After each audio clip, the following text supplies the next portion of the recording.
சாமி கும்பிட்டு போகிற காசெல்லாம் எடுப்பாங்க. அதனால் இந்த இது அதிகமான சீற்றமான சம்பளம் தான் இந்த காசெல்லாம் எடுப்பாங்க. மிச்ச டைமெல்லாம் தொழில் இல்லை இப்போ, ஆனால் ஜாஸ்தி.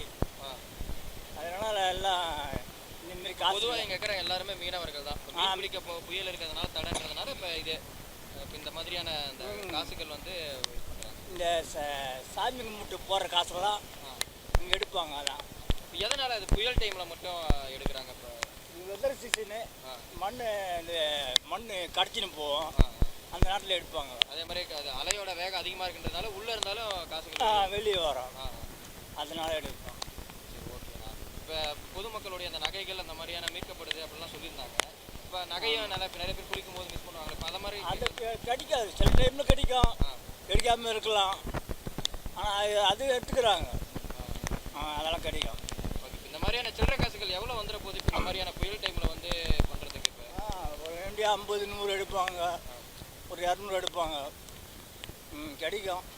இப்போ இந்த மாதிரியான டைம் வந்து கடலில் வந்து ரொம்ப அதிகமாக இருக்குல்ல, இப்போ உடம்பு சரியில்லாமல் போகிறதுக்கான அந்த நிலமை வருதுல, புது காற்று வீசுது அப்படின்றப்போ உடல்நிலையை பொருட்படுத்த நீங்களே இப்போ அது அதில் தெரியாதுங்க.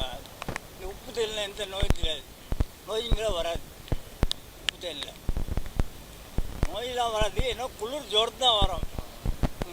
நீங்கள் எடுக்கிற காசு மருந்து வாங்குறதுக்கே சரியாக போயிருமே அப்படி ஃப்ரீ ஜோரம் வந்தால். அப்படி பார்த்தா தொழிலே இல்லையே, எடுக்க முடியாது. பார்த்தா பொதுவாக மீனவர்கள் ஏதாவது ஒரு வேலை செஞ்சுக்கிட்டே இருக்கணும். செஞ்சுனே இருக்கணும்.